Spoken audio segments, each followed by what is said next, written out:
Bapa di surga, tambahkanlah iman kami, karena kami tahu kami orang-orang yang tidak berdaya di tengah dunia. Kami bukan orang-orang yang signifikan. Kami bukan orang yang terlalu hebat di tengah-tengah dunia yang sudah berjalan begitu lama. Umur kami mungkin hanya puluhan tahun, sedangkan dunia sudah berjalan ribuan tahun. Siapakah kami Tuhan, hanya setitik debu di tengah semesta yang terus berjalan dan berlalu. Tapi Tuhan, kami ingin hidup kami bermakna, bukan dengan kekuatan kami, bukan dengan kehebatan kami dan pencapaian kami. Tetapi kami memohon belas kasihan-Mu, memasukkan kami di dalam sebuah pekerjaan Tuhan yang kekal. Pekerjaan Tuhan yang sudah dinyatakan dari sejak penciptaan sampai Engkau akan datang kembali menyempurnakan dunia ini. Pekerjaan yang tidak henti-hentinya Tuhan terus nyatakan dalam berbagai keadaan. Dan kiranya kami yang tidak signifikan ini, kami bisa dilibatkan di dalam pekerjaan Tuhan. Tuhan, tambahkanlah iman kami, kuatkanlah hati kami, supaya kami ketika melihat pekerjaan Tuhan yang besar tidak langsung gentar dan mundur, tetapi kami sungguh-sungguh mau bertumbuh, kami mau semakin mengenal Tuhan, dan kiranya Engkau yang memakai setiap kesempatan demi kesempatan di dalam kehidupan kami yang terbatas ini, untuk kami bisa semakin punya hati yang mencintai Tuhan dan pekerjaan-Mu. Kiranya Tuhan yang memberkati untuk setiap dari kami punya hati yang semakin mau bertumbuh dalam pengenalan kami akan Tuhan.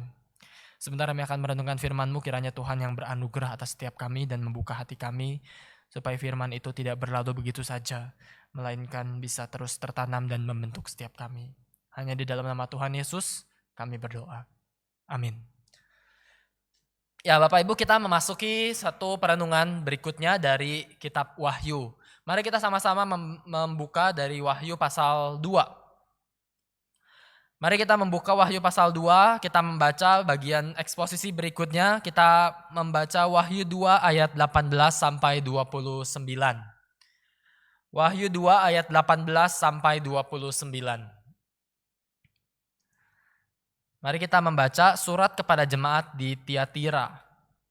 Saya akan bacakan ayat yang genap, Bapak Ibu, saudara-saudari sekalian bisa membacakan ayat yang ganjil, kita bergantian sampai ayat ke-29.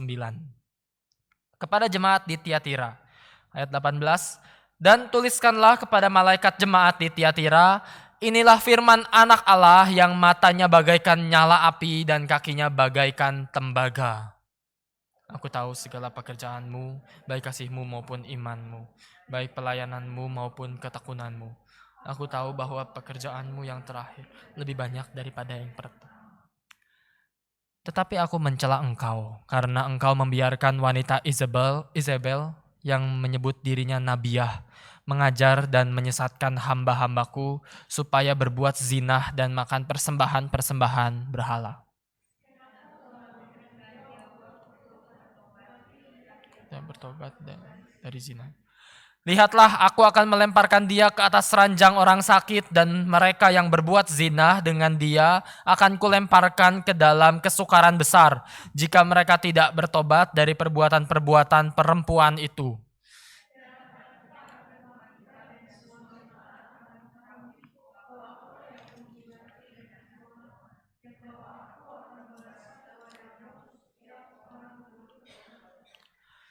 Tetapi kepada kamu, yaitu orang-orang lain di Tiatira yang tidak mengikuti ajaran itu dan tidak menyelidiki apa yang mereka sebut seluk-beluk iblis, kepada kamu aku berkata, aku tidak mau menanggungkan beban lain kepadamu.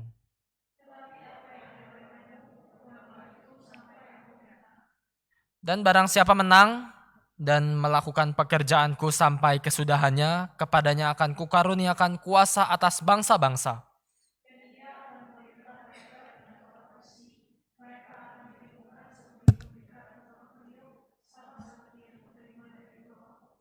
Dan kepadanya akan kukaruniakan bintang timur.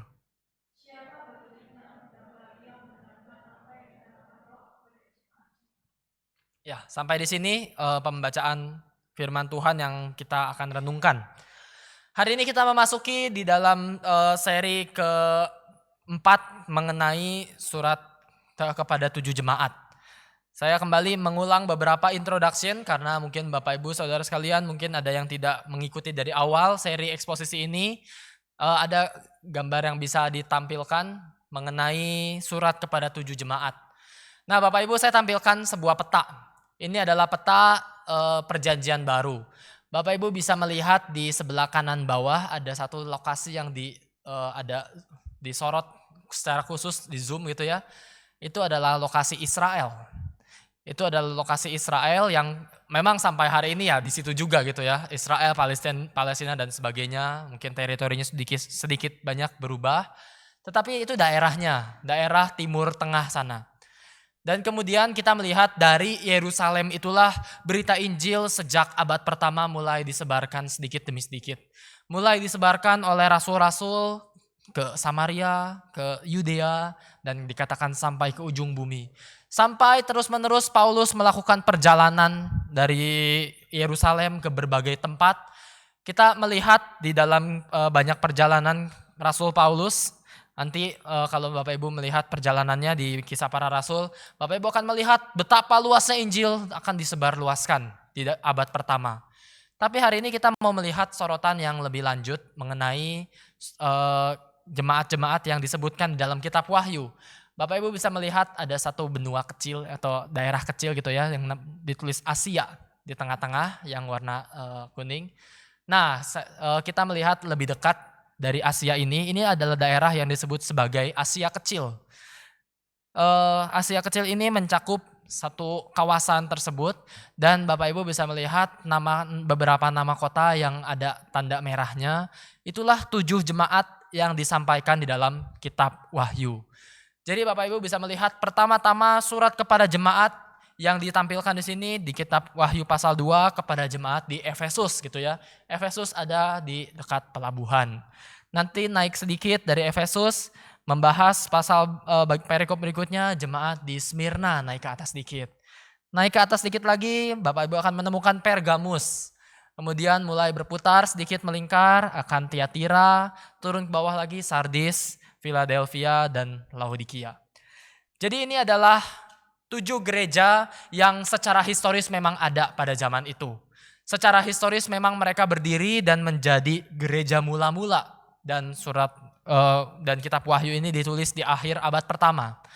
Nah, tetapi ketika kita melihat pesan teologisnya, kita melihat 7 gereja ini pada akhirnya kita ketika merenungkan kitab Wahyu satu persatu, kita akan lihat pergumulan mereka beda-beda. Masih ingat pergumulan tentang jemaat Efesus? Mereka jemaat yang sampai akhir abad pertama mereka masih terus menjaga kemurnian doktrin. Kemurnian doktrin pengajaran mereka masih kuat, tapi sampai akhir dikatakan dicela karena kehilangan kasih mula-mula. Nah, setiap jemaat punya masalahnya dan setiap perkenalan dari Tuhan Yesus digambarkan dengan cara yang berbeda-beda. Tuhan Yesus memperkenalkan diri bisa dengan akulah firman yang awal dan yang akhir. Akulah firman yang seperti punya pedang yang tajam bermata dua keluar dari mulutku dan lain sebagainya. Jadi setiap gereja punya masalah, tapi Tuhan Yesus punya solusi bagi setiap pergumulan gereja. Nah, tetapi oke, boleh ditutup gambarnya. Tetapi di dalam kesempatan ini kita melihat satu pesan teologis juga yang penting bagi kita, bahwa surat ini menyatakan 7 gereja. 7 sebagai simbol totalitas, kesempurnaan. Jadi sekarang 7 gereja ini mewakili seluruh gereja Tuhan di sepanjang zaman, disimbolkan dengan 7 gereja yang ada secara historis, tapi juga mereka mewakili setiap pergumulan gereja demi gereja dari zaman ke zaman. Karena itu kita membaca kitab Wahyu ini masih akan sangat relevan. Kenapa? Karena kita sudah melihat gereja lain pun pernah berjuang di abad pertama. Dan dari 2000 tahun lalu sampai hari ini gereja masih sama-sama berjuang dengan setiap pergumulan yang terus kita hadapi. Tapi penghiburannya adalah ada Tuhan Yesus yang menyatakan diri dengan cara berbeda-beda. Ada Tuhan Yesus yang akan selalu cukup untuk bisa memberikan jawaban dari setiap pergumulan gereja. Ada Tuhan Yesus yang selalu cukup untuk menjawab pergumulan dari umat Tuhan, pergumulan Bapak Ibu sekalian, dan Tuhan Yesus hari ini menyatakan diri melalui surat kepada jemaat di Tiatira. Saya kembali bacakan ayat 18. Kita masuk ke dalam beberapa perenungan gitu ya. Ini perikop yang cukup panjang, jadi saya tidak membagi ke dalam poin-poin yang langsung kaku, tetapi kita melihat satu persatu ayat demi ayat apa yang bisa kita refleksikan beberapa ayat. Ayat 18 mengatakan, inilah firman anak Allah yang matanya bagaikan nyala api dan kakinya bagaikan tembaga. Nah, kita melihat perkenalan dulu ya, introduction. Siapa Tuhan Yesus yang dihadirkan? Kalau kita percaya, oh Tuhan Yesus itu cukup untuk bisa menjawab pergumulan-pergumulan gereja. Tuhan Yesus seperti apa sih yang dihadirkan? Kita melihat Tuhan Yesus itu digambarkan seperti nyala api. Nyala api, matanya bagai nyala api. Dan kakinya bagai tembaga. Nah Bapak Ibu, Tiatira ini adalah sebuah kota, kalau beberapa minggu lalu kita belajar, kota-kota lain tuh pelabuhan gitu ya. Kota pelabuhan, ada kota yang seperti metropolitan seperti Efesus. Kita mungkin bayangkannya, wah kota-kota yang populer, kebudayaan bertemu satu sama lain di situ. Tapi sekarang kita lihat kota yang lain, kota Tiatira ini kota bisnis, kota dagang. Ini kota di mana dia terletak di antara lembah-lembah dan kemudian kota ini bukan jadi sebuah tempat yang terlalu populer untuk orang berkunjung secara khusus wisata gitu. Tapi kota ini sangat terkenal dengan bisnisnya. Dan di dalam keadaan seperti ini, kota bisnis ini kemudian mereka punya namanya serikat dagang gitu ya. Kalau Bapak Ibu tahu VOC itu kan serikat dagang. Nah ini juga punya serikat dagang yang berkuasa satu kota. Serikat dagang ini kemudian jadi sebuah tempat di mana orang-orang percaya ada dewa yang menjaga setiap perdagangan gitu ya. Jadi mereka seluruh kota rata-rata berdagang, tekstil, logam gitu segala macam. Dan di dalam seperti budaya perdagangan seperti itu, mereka percaya ada dewa yang menjaga dan berkuasa gitu ya. Itu mereka kemudian kaitkan dengan adanya dewa Apollo sebagai dewa matahari. Nah inilah gambaran pertama ketika kita belajar tentang surat kepada jemaat di Tiatira. Oh ini kota penuh perdagangan dan perdagangan mereka ada komunitasnya gitu, ada circle-nya punya dewa. Sekarang Tuhan hadirkan sebuah gambaran Apollo itu adalah anaknya Zeus di dalam kepercayaan mereka. Anak dari Zeus dewa tertinggi gitu ya, anak dari dewa tertinggi. Tapi sekarang Tuhan Yesus hadirkan diri sebagai apa? Perkenalan identitasnya. Inilah firman anak Allah. Ketika seluruh kota percaya bahwa oh iya kota ini dikuasai oleh perdagangan dan dewa perdagangan itu Apollo sang anak Zeus, anak Allah, dewa matahari. Tapi sekarang Tuhan Yesus hadir mengatakan akulah firman, inilah firman anak Allah, akulah anak Allah. Bukan Apollo, Apollo tuh gak ada apa-apanya. Aku datang sebagai anak Allah yang sejati dan sekarang matanya bagaikan nyala api dan kakinya bagaikan tembaga gitu ya. Kita langsung lihat, oh ya matahari sekarang matanya bagaikan nyala api. Tuhan Yesus seperti sedang hadirkan polemik. Seperti sedang hadirkan kalian di satu kota percayakan ada kuasa besar di kota ini. Aku hadir untuk menantang. Adakah yang lebih besar daripada Tuhan Yesus di dalam semua hal yang berkuasa di tengah dunia? Ini jadi sebuah perenungan pertama yang kita perlu renungkan gitu ya. Karena dunia kita menawarkan berbagai jenis kuasa gitu. Surat Paulus mengatakan karena perjuangan kita bukanlah melawan darah dan daging, tetapi melawan roh-roh di udara. Kita melihat dunia ini digerakkan oleh berbagai jenis kuasa-kuasa. Kota Tiatira digerakkan oleh kuasa perdagangan, kuasa dari sang dewa.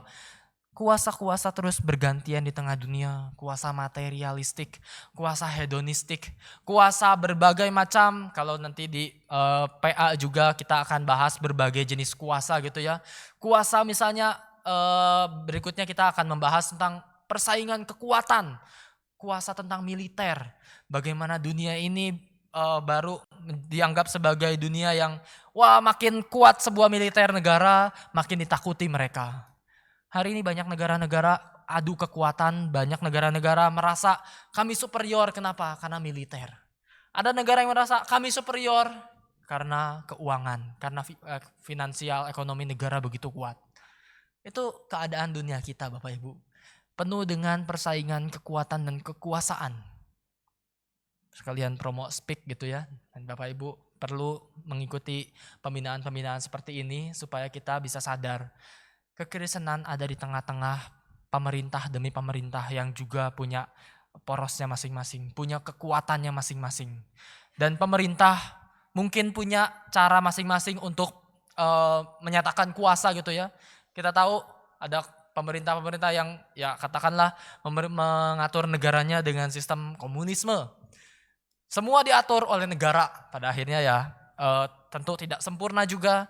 Kita melihat pemerintah-pemerintah punya banyak hal untuk dikerjakan. Memang secara teologi reform gitu ya, kita nggak percaya bahwa wah kalau pemerintah korup mending gak usah ada pemerintah gitu. Wah kacau balau pasti gitu ya. Teologi publik kita sebagai orang-orang reform percaya bahwa anarki itu akan masih kita bisa pikir lebih mending daripada tidak ada pemerintah sama sekali gitu ya. Karena kita masih tetap berpikir bahwa pemerintah adalah sarana yang Tuhan pakai untuk menopang dunia. Hari ini tapi pemerintah demi pemerintah punya banyak kekuatannya sendiri. Tanpa pemerintah orang-orang akan jadi anarki dan akhirnya pemerintah kalau digeser akan jadi sebuah pemerintah yang ya kita lihat gak akan jadi sesuatu yang baik juga. Kita orang-orang di zaman ini selalu berusaha mengkritik berbagai hal dari pemerintahan, tetapi pada akhirnya juga tidak mudah untuk mencarikan solusi baru dari pemerintahan yang ada di tengah dunia gitu ya. Karena realitanya pemerintah memang korup, tapi pemerintah pun masih tetap bisa dipakai Tuhan untuk menjaga keadilan, menjaga sistem, menjaga banyak hal. Sedangkan begitu sudah masuk ke dalam sebuah anarkisme, sudah tidak ada pemerintahan, oke, nggak ada yang korup, tapi semuanya akan hancur perlahan sedikit demi sedikit. Nah, kita kemudian melihat di dalam gambaran di surat kepada jemaat di Tiatira, mereka pun sebuah kota yang digerakkan oleh sistem perdagangan, oleh dewa yang berkuasa, dewa yang terus menyatakan diri, ini loh, aku sebagai dewa Apollo, dewa matahari, anak dewa Zeus, mengatur seluruh perdagangan di tempat tersebut, dan kemudian di situ Tuhan menantang. Inilah firman dari Dia, yang matanya bagaikan nyala api dan kakinya bagaikan tembaga. Hari ini kita melihat bahwa perenungan pertama kita membawa kita untuk merenungkan siapa Yesus bagi setiap kita. Apakah Yesus yang engkau miliki adalah Yesus yang cukup besar untuk mengatasi segala kuasa-kuasa di tengah dunia. Kuasa yang mungkin membawa kita pada banyak kekhawatiran. Ketika kita bicara tentang kuasa ekonomi, kuasa finansial, kuasa stabilitas, politik bahkan. Apakah itu yang kita gantungkan? Hari ini Tuhan Yesus menantang setiap daripada kita. Aku lebih besar daripada semua kuasa-kuasa itu. Dan di sini kemudian Tuhan Yesus mengatakan, aku tahu segala pekerjaanmu, baik kasihmu maupun imanmu. Kita masuk dalam ayat yang berikutnya gitu ya. Baik pelayananmu maupun ketekunanmu. Dikatakan kasih, iman, pelayanan, ketekunan. Wah luar biasa sekali gitu ya. Ada sebuah gereja yang dipuji karena kasih, karena iman, karena pelayanan, karena ketekunan. Coba Bapak Ibu kalau bayangkan Gary Malang, kasih, iman, pelayanan, ketekunan. Adakah empat-empatnya di sini dengan sampai bisa dipuji oleh Tuhan Yesus? Silakan dijawab masing-masing gitu ya.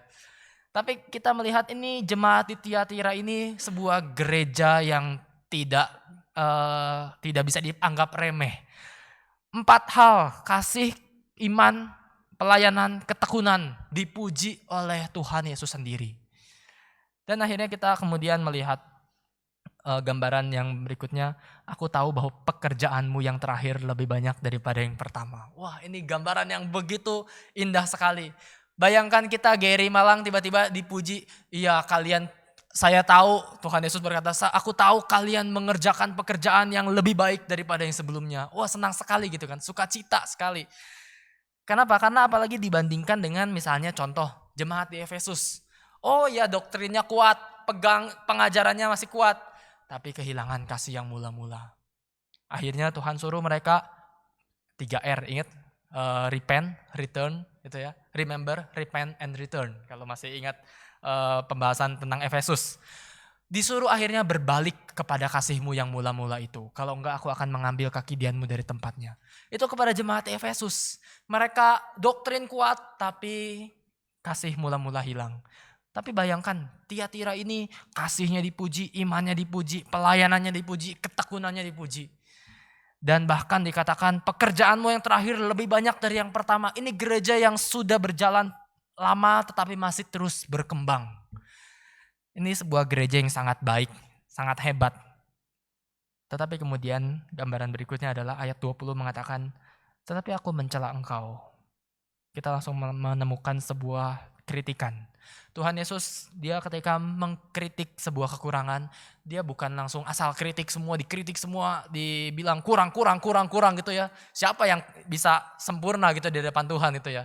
Kalau kita bayangkan di mata Tuhan ya memang gak ada yang sempurna, pasti ada aja gereja yang dikritik. Tapi di sini Tuhan tahu apa yang baik. Tuhan puji dulu, tapi kemudian dikatakan aku mencela engkau. Karena engkau membiarkan wanita Isabel yang menyebut dirinya nabiah, mengajar dan menyesatkan hamba-hambaku supaya berbuat zina dan makan persembahan-persembahan berhala.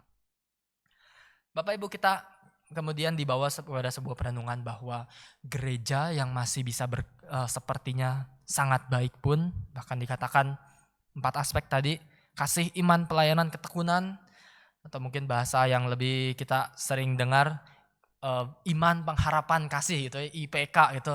Iman, pengharapan, kasih, semuanya ada di tempat ini. Bahkan lebih daripada itu mereka pun berkembang terus meskipun sudah lama. Tetapi kemudian kita menemukan bahwa gereja seperti ini dicela karena ada sebuah kompromi yang mereka lakukan. Tema hari ini gereja di Tiatira, saya berikan tema sebagai kekristenan kompromi. Karena pada akhirnya mereka dicela karena ada dikatakan figur wanita Isabel yang menyebut dirinya nabiah menyesatkan. Akhirnya mereka membiarkan ada sebuah penyesatan di dalam gereja untuk kemudian hamba-hamba Tuhan, dikatakan hamba-hambaku di sini berbuat zina dan makan persembahan berhala. Apa maksudnya? Bapak Ibu, ketika kita melihat bagian ini kita perlu melihat konteks lebih lanjut daripada jemaat di tempat tersebut gitu ya. Karena ketika kita tadi belajar bahwa ini kota bisnis, ada sebuah perdagangan yang terus dikerjakan, ada serikat dagang, akhirnya setiap orang-orang yang mau ikut berdagang, dan memang harus berdagang gitu ya, karena satu kota semua dagang, gak mungkin tiba-tiba ada yang nyeleneh sendiri pekerjaannya. Ketika seluruh kota berdagang, semua ikut serikat dagang, masuk ke dalam serikat dagang itu mereka kemudian menyembah dewa. Disitulah di dalam kuil itulah ada semua pencampuran kebudayaan. Di situ mereka makan persembahan yang diberikan bagi dewa. Dan di situ ketika selesai semua penyembahan-penyembahan, ritual-ritual kepada dewa, dilakukan jugalah percabulan bakti di tempat tersebut. Atau bahkan mungkin kita bisa katakan seks bebas dilakukan di dalam kuil dewa tersebut. Inilah keadaan masyarakat di abad pertama pada waktu itu.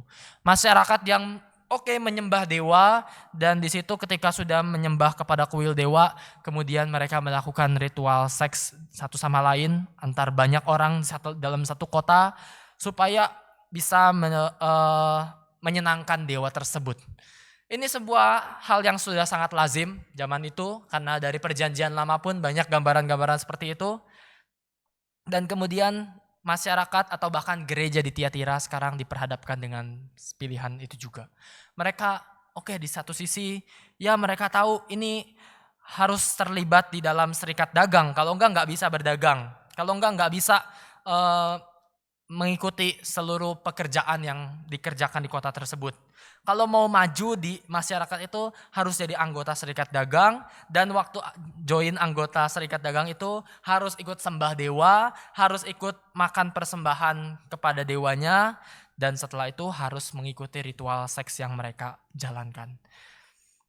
Dalam situasi seperti ini, kemudian inilah baru peranan dari wanita Isabel ini kemudian dikatakan kalau mereka keluar dari serikat tersebut, mereka akan kehilangan posisi di masyarakat. Mereka sulit, pilihannya begitu sulit bagi mereka. Di sisi lain, kalau mereka tetap ada di situ, mereka akan menyangkal status mereka sebagai umat Tuhan. Dalam keadaan seperti ini, Nabiah yang disebut Isabel ini berpura-pura, oh ya dia sepertinya orang dalam gereja, sepertinya dia memberitahu ini ada solusinya nih bagi gereja. Kamu bingung kan mau ikut ritual itu atau enggak? Kamu mau ikut atau enggak? Ini ada solusinya. Solusinya apa? Dia tampaknya pikir buat kayak gitu pilihnya gampang aja. Ya udah, ikut aja nggak apa-apa, yang penting hati kita. Yang penting hati. Yang penting gak usah betul-betul percaya pada dewa. Ini ajaran sebetulnya di abad pertama namanya ajaran gnostik gitu ya. Ajaran sesat juga yang menekankan tubuh fisik gak terlalu penting. Yang penting hal spiritual. Nah diaplikasikan di zaman itu dia berusaha menghibur, menyesatkan banyak hamba-hamba Tuhan. Bilang gak apa-apa ikutan serikat dagang, ikutan seks bebas di sana. Karena yang penting hati. Tubuh gak terlalu penting. Tubuh ya udah itu akan binasa juga. Yang penting hati. Yang penting kita mau ibadahnya kemana. Yang penting dalam hati kita tetap pada Tuhan, pada Allah Yahweh. Dan Tuhan Yesus mengatakan ini adalah penyesatan. Ini adalah penyesatan. Dalam keadaan seperti ini Tuhan Yesus memperkenalkan dirinya sebagai akulah anak Allah yang matanya bagai nyala api. Karena bagi Tuhan Yesus, dosa kecil sekalipun akan tetap tersorot di matanya, di mata yang penuh dengan penghakiman. Dosa yang mungkin ya kita berusaha maklumi di tengah dunia, ya maklumlah Tuhan, kan ini kalau pilihan lain gak bisa bekerja nanti akhirnya dan lain sebagainya. Nanti kami menderita kalau kami gak masuk serikat dagang, nanti kami miskin, kami apa segala macam. Banyak konsekuensi yang harus dihadapi kalau kami tidak ikut semua ritual-ritual yang ditawarkan dunia. Tapi Tuhan hadir kemudian mengatakan, di mataku ada nyala api. Karena setiap dosa sekecil apapun, sevalid apapun argumen pembenarannya, dosa akan tetap menjadi dosa yang akan dihakimi oleh Tuhan. Yang matanya ada nyala api. Inilah kekristenan kompromi yang dihadapi, yang terjadi di dalam gereja Tiatira. Hari ini gereja pun masih terus bergumul dengan hal yang sama. Di tengah segala hal yang ditawarkan oleh dunia, sudahkah gereja betul-betul memegang identitasnya tanpa berkompromi? Ini menjadi sebuah perjalanan iman yang begitu berat dan mungkin sulit untuk kita hadapi. Tawaran demi tawaran mungkin akan diberikan di tengah-tengah masyarakat kita, yang mungkin nadanya akan lebih halus, mungkin tidak seperti tindakan seimoral mereka, seimoral di abad pertama. Tetapi imoralitasnya masuk dalam hal yang paling halus sekalipun, lewat tindakan suap menyuap, lewat tindakan bohong-bohong kecil yang sederhana dan lain sebagainya. Lewat tindakan bersilat lidah yang mungkin di dalam pikiran kita, ya gak apa-apa lah demi untung sedikit.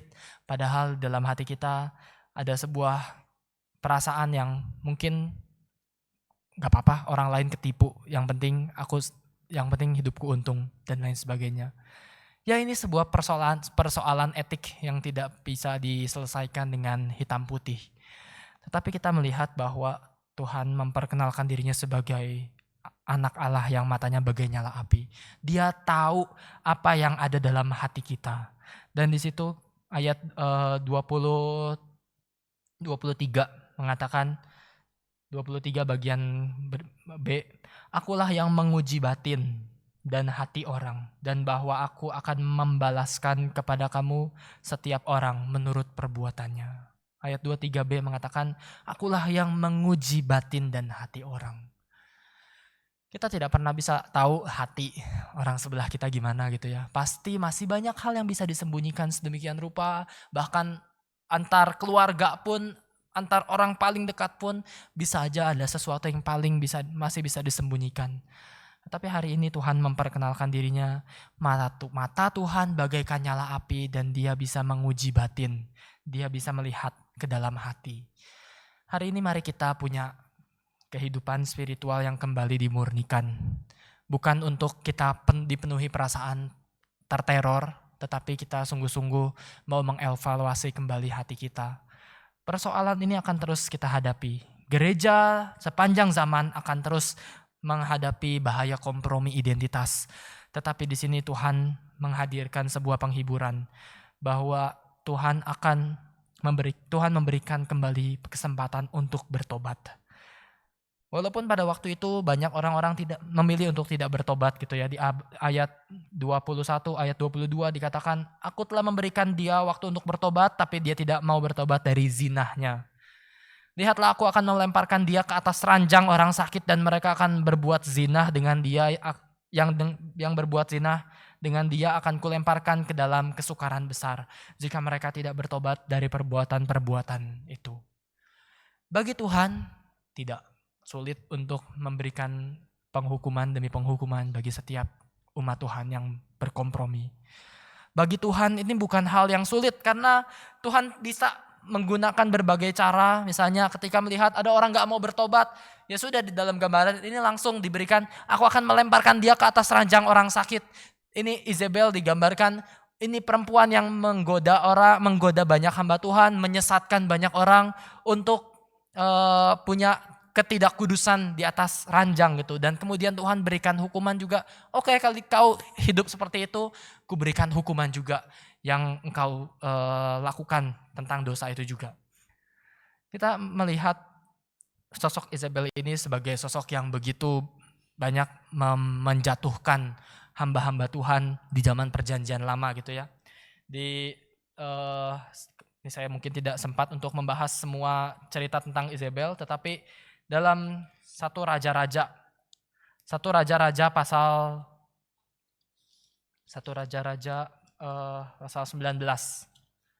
pasal 18 sorry. 1 Raja-Raja 18 ayat 19 dikatakan, sebab itu suruhlah mengumpulkan seluruh Israel ke Gunung Karmel, juga nabi-nabi Baal yang 450 orang itu dan nabi-nabi Asyera yang 400 itu yang mendapat makan dari meja istana Isabel.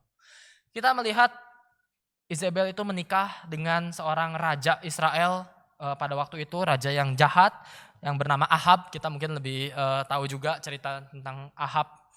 Ahab dan Isabel menjadi pasangan raja dan ratu yang begitu jahat. Kenapa? Karena Ahab pelihara 400 nabi Baal. Isabel pelihara 450 nabi Asyera. Dan di situ mereka semua diberi makan dari uang negara, gitu ya. Ini korupnya udah luar biasa, kacau balau. Religius mereka sudah begitu hancur-hancuran, bahkan mereka menyesatkan berbagai macam nabi-nabi pada waktu itu. Dan kemudian disitulah Tuhan menyuruh Elia untuk menantang dewa-dewa Baal dan dewa-dewa Asyera itu. Singkat cerita, Elia sampai akhirnya kita tahu cerita yang begitu spektakuler, akhirnya Elia menang dan membunuh 400 nabi Baal. Tapi nanti pasal 19, Isabel tidak terima, dia mau bunuh Elia dan Elia ketakutan. Kita melihat ini sosok yang begitu jahat dan menyesatkan banyak orang. Tetapi sekarang di dalam kitab Wahyu pasal 3 yang kita baca, kita kemudian diperhadapkan, Wahyu pasal 2, kita diperhadapkan dengan keadaan gereja pun sampai hari ini masih terus digoda dengan tantangan yang sama. Kita maka di dalam bagian ini merenungkan, bagian berikutnya refleksi kita adalah kita tidak mungkin bisa menjadi orang yang menyenangkan semua orang di tengah dunia. Orang waktu itu jemaat Tiatira berusaha jadi orang yang bisa diterima oleh masyarakat mereka. Akhirnya berbagai hal dikompromikan. Apalagi ada ajaran gnostik yang menyesatkan mereka. Mereka jadi tersesat karena merasa, oh ya benar juga nih perkataan Isabel ini. Yang penting hati kan, betul kan? Ya sudah gak apa-apa, pergi ke dewa lain, beribadah di situ, makan persembahan berhala di situ, bahkan ikutan ritual seks di situ. Yang penting hati. Akhirnya mereka tersesat. Dan di situ gereja juga menghadapi tantangan-tantangan seperti ini sampai hari ini dengan berbagai bentuk yang mungkin sudah lebih tersamarkan. Tetapi kita dipanggil untuk kembali menyadari kita tidak bisa untuk hidup terus berusaha menyenangkan semua orang sekitar kita. Perlu ada kebenaran yang kita pegang. Ketika di tengah-tengah masyarakat yang begitu banyak tuntutan, di tengah-tengah dunia yang begitu banyak pilihan, masyarakat menuntut dan kita punya banyak pilihan, seringkali kita akan jadi jatuh jadi orang-orang yang mungkin menjadi people pleaser gitu ya, menyenangkan orang lain. Ini kalau kita mengaitkan dosa kompromi seksual di dalam Tiatira ini, kita bisa aplikasikan sampai kehidupan paling sehari-hari dalam kehidupan kita. Bukankah kita juga orang-orang yang mungkin sering berusaha menjadi orang-orang yang people pleaser, orang yang berusaha ya supaya diterima semua orang gitu ya. Akhirnya ada orang A bilang kasih masukan, kita ikutin. Ntar orang B kasih masukan yang beda, kita berusaha ikutin. Semua dari omongan orang kita berusaha penuhi semuanya. Sampai satu titik di mana kita akan stres dan akhirnya merasa kok dunia ini begitu jahat gitu ya dan lain sebagainya. Ada sebuah ilustrasi yang pernah saya dengar dari waktu saya kecil. Suatu hari ada seorang bapak lagi bawa anaknya. Kemudian mereka pergi dari satu kota ke kota lain dengan menunggangi keledai. Awalnya bapak ini dengan anaknya naik di atas keledai itu berdua. Sampai di satu kota masuk, kemudian mereka mendengar ada orang bisik-bisik berkata, lihat bapak sama anak betul-betul tidak berperi kehewanan gitu ya. Lihat keledainya kasihan ditunggangi. Bapak sama anaknya sama-sama naikin keledai, nggak kasihan itu keledainya. Terus bapak ini mendengar, oh ya udah kalau gitu dia turun. Akhirnya anaknya aja yang naik keledai. Datang lagi pindah ke kota lain, orang-orang mulai bisik-bisik lagi. Lihat itu anak kurang ajar, masa bapaknya yang suruh jalan bukannya anaknya yang jalan. Akhirnya kemudian dengar bisikan lagi, wah ini orang-orang di sini beda lagi, tukar lagi. Sekarang bapaknya yang naik, anaknya yang di bawah, anak yang jalan. Masuk ke kota lain, kemudian dengar lagi omongan orang, lihat itu anak kurang ajar, masa lihat itu bapak yang tidak punya belas kasihan, anaknya disuruh jalan, dia enak-enak di atas keledai. Dengar bisikan beda lagi, akhirnya yaudah kesimpulannya, udah biarin aja kita jalan masing-masing bertiga gitu ya. Bapak tuntun anak, anak tuntun keledai, semua akhirnya berjalan. Masuk ke kota keempat dan kemudian orang bisik-bisik lagi, bodoh udah punya keledai gak ditunggangin. Kita juga seringkali punya gambaran yang seperti itu di tengah dunia. Dengar banyak bisikan-bisikan, ya baik yang baik maupun yang tidak gitu. Kita akhirnya tidak punya sistem filter yang terlalu dalam dan akhirnya menerima semua omongan orang dan berusaha menyesuaikan diri kita berubah-ubah dari waktu ke waktu demi menyenangkan banyak orang. Bukannya tidak boleh, bukannya ini sesuatu yang jahat gitu ya. Tentu Tuhan bisa pakai orang-orang sekitar kita memberikan masukan dan bahkan menjadi sarana pengudusan bagi setiap kita. Betul. Tetapi kalau kita melihat bagian ini, ada tetap aspek kebenaran yang perlu kita pegang. Karena di dalam firman Tuhan hari ini secara khusus mengatakan, aku Tuhan Yesus punya mata bagaikan nyala api dan dia bisa membedakan, menguji batin dan hati orang. Dia tahu yang ada dalam hati kita. Adakah berhala-berhala penerimaan yang kita sebetulnya rindukan ketika kita menyesuaikan diri kita dari waktu ke waktu. Mungkin kita bisa menggunakan berbagai jenis pembenaran diri. Oh iya kan kita berusaha terima masukan orang lain. Dan itu hal yang baik, betul. Tapi jangan-jangan dalam semua itu semua cuma pembungkus. Ternyata dalam hati kita ada sebuah berhala. Aku takut ditolak oleh orang lain. Aku tidak mau ada orang yang menolakku sedikit pun. Gak boleh di tengah dunia ini. Sebetulnya aku harus diterima semua orang. Dan apakah itu mungkin? Tentu tidak. Itu adalah sesuatu gambaran yang begitu naif tentang realita dunia. Dan dalam keadaan seperti itulah apa yang kita butuhkan. Yang kita butuhkan adalah kebenaran. Satu sisi memang perlu ada kasih untuk kita melihat ya kita menyesuaikan diri supaya bisa mengasihi orang lain dengan lebih luas. Tapi perlu ada kebenaran yang kita tetap pertahankan. Kasih dan kebenaran, dua hal yang terus perlu berjalan beriringan. Kasih di mana kita belajar supaya kita tidak egois, tidak mementingkan diri kita sendiri saja, belajar dengar kebutuhan orang lain. Tetapi waktu itu sudah menggoncangkan hal-hal esensial yang membawa kita dalam dosa, kita perlu berpegang pada kebenaran. Kasih dan kebenaran adalah sesuatu yang harus kita pertahankan, baik bagi jemaat Tiatira maupun jemaat pada hari ini. Bapak Ibu, kalau misalnya Bapak Ibu melihat lukisan gitu ya di depan, terserah mau sebutnya lukisan atau print-printan gitu, kopian atau lain sebagainya. Yang di depan itu ketika masuk lobi ada sebuah lukisan tentang anak yang hilang gitu ya, yang sebelah dekat pintu. Nanti Bapak Ibu bisa melihat ada satu anak yang berlutut dan di situ ada bapak yang memegang kedua bahu anaknya. Itu dilukis oleh Rembrandt. Saya nggak bisa bahas semua hal dari lukisan itu, tetapi nanti Bapak Ibu perhatikan saja tangan dari sang ayah. Tangan dari sang ayah digambarkan satunya, wah seperti penuh dengan otot dan urat-urat segala macam gitu, penuh dengan ketegasan. Seperti tangan seorang bapak. Tapi satu tangannya lagi sangat halus, lembut, dan seperti tangan seorang ibu gitu ya. Itu adalah gambaran juga yang Rembrandt mau tekankan. Bapak ketika menerima anak yang hilang, dia memegang kedua anaknya dengan dua gambaran yang berbeda. Satu sisi ada ketegasan, tapi di sisi lain ada kelemah lembutan, ada kasih. Ini juga yang perlu gereja miliki, kasih dan kebenaran, ketegasan terhadap sesuatu yang benar. Kasih dan kebenaran adalah sesuatu yang gereja perlu pertahankan di tengah-tengah masyarakat yang akan terus berubah-ubah dan menawarkan berbagai hal di tengah dunia.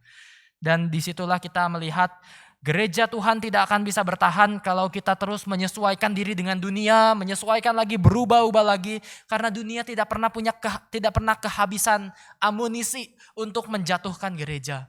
Iblis masih terus bekerja sampai hari ini mengguncangkan gereja-gereja. Dan disitulah kita perlu kebenaran dan kasih. Menekankan kebenaran saja seperti gereja Efesus kehilangan kasih yang mula-mula.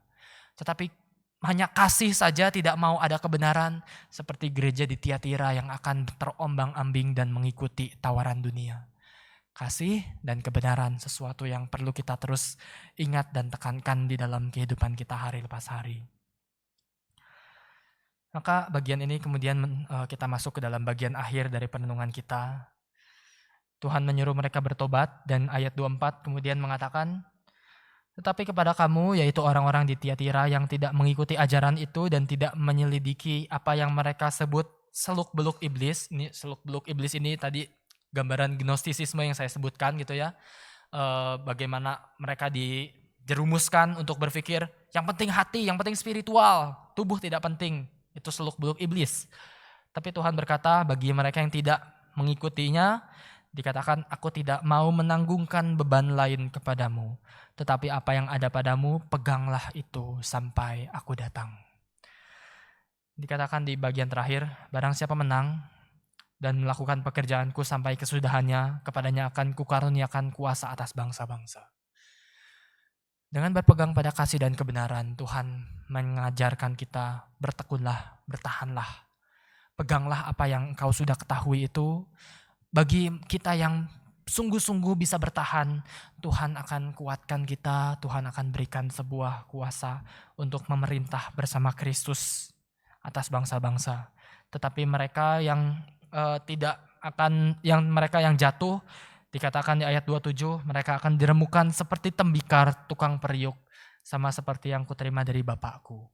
Ini gambaran yang sebetulnya kontekstual aja, karena mereka banyak orang yang berdagang, bisnisnya tentang logam-logam, jadi mereka betul-betul paham bagaimana diremukan seperti tembikar tukang periuk gitu ya. Jadi khusus ini diberikan pada konteks Tiatira karena mereka sangat paham perlogam-logaman dan segala macamnya. Tapi kemudian satu hal yang kita perlu soroti, ayat 28 dan 29, kepadanya kukaruniakan bintang timur. Apa itu bintang timur? Ini sebagai pengetahuan umum dan perenungan akhir. Bintang timur itu sebetulnya menunjuk akhirnya kepada Yesus sendiri. Nanti di gambaran kitab Wahyu bagian akhir akan dijabarkan Yesus sebagai bintang timur. Tetapi orang-orang pada waktu itu, mereka yang tidak tahu, tidak terlalu paham astrologi tentang bintang-bintang terlalu canggih, mereka sudah familiar dengan ketika melihat pagi hari ada sebuah planet yang kita hari ini juga masih bisa lihat, sebuah planet Venus. Itu mereka percaya dipercaya pada waktu itu juga mereka anggap bintang timur gitu. Karena pagi hari matahari terbit sudah ada satu bintang yang terlihat gitu, itu planet Venus kalau kita sekarang sebutnya. Mereka belum tahu itu apa, tetapi mereka sudah sebut itu sebagai bintang timur. Dan mereka percaya planet Venus ini punya kuasa karena dia yang memulai memulai hari, dan Venus itu gambaran otoritas. Tetapi Tuhan mengatakan kepadanya, aku karuniakan bintang timur. Kembali lagi, Yesus akhirnya dinyatakan sebagai sebuah bintang timur, mau menunjukkan bahwa tenanglah, orang-orang yang berjuang bertahan sampai akhir akan diberikan Yesus sendiri di dalam kepenuhannya. Gereja yang bertahan sampai akhir untuk bertahan tidak kompromi akan menikmati kehidupan kekal bersama dengan Yesus Kristus. Inilah tawaran terbaik yang bisa kita miliki. Ketika kita ditawarkan segala sesuatu di dunia, kita akan punya pertimbangan-pertimbangan yang lain. Kita mungkin mempertimbangkan, oh ya kalau kita sekarang pilih keputusan A, kompromi atau tidak, kita lihat ke depan, konsekuensinya apa, benefitnya apa, dan segala macamnya. Kita lakukan berbagai kalkulasi. Tapi hari ini kita dihiburkan, kenapa? Karena bagi kita yang terus berpegang teguh pada firman Tuhan, pada kebenaran, hadiah terindah yang Tuhan akan berikan adalah Yesus Kristus itu sendiri.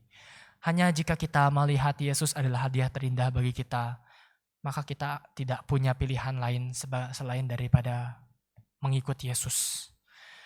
Dan itu juga yang tadi saya lihat dalam lagu keempat yang nanti kita akan nyanyikan. Kita akan menyanyikan sebuah pujian yang begitu indah juga, mengikut Yesus keputusanku.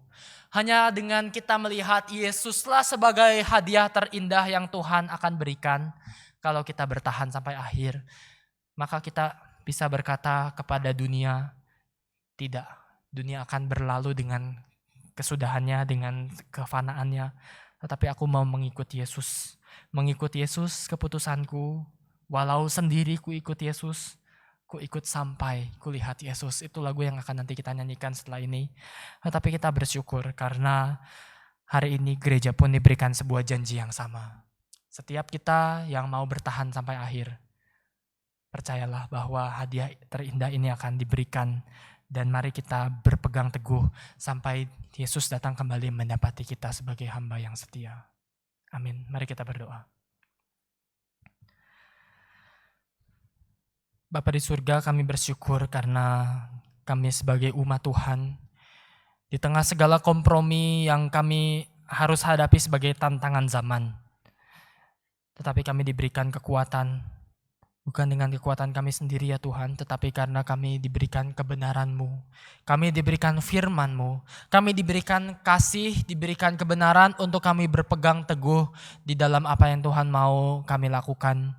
Dan Tuhan ajarkan kami untuk melihat Yesus sajalah sebagai satu-satunya sumber dari hadiah terindah dari hidup kami. Dunia akan tawarkan banyak hal yang indah, tetapi ketika kami bisa melihat Yesus sebagai yang terindah, disitulah kami akan kembali untuk memilih mengikut Yesus daripada mengikut dunia. Tolonglah kami Tuhan supaya hidup kami penuh kasih, penuh dengan hati yang mau melihat kebutuhan orang lain, hati yang mau menyesuaikan diri dengan orang lain, tidak memikirkan diri kami sendiri saja, tetapi hati juga yang mau terus dikuatkan oleh firman-Mu ketika kami diperhadapkan dengan banyak kompromi-kompromi, banyak keberdosaan yang menggoda kami. Murnikanlah iman kami, murnikanlah hati kami ya Tuhan. Kami bersyukur untuk firman hari ini dan kiranya Yesus itulah yang menjadi hadiah kami jika kami bertekun sampai akhir. Teguhkanlah kami memohon belas kasihan Tuhan. Hanya di dalam nama Tuhan Yesus kami berdoa. Amin.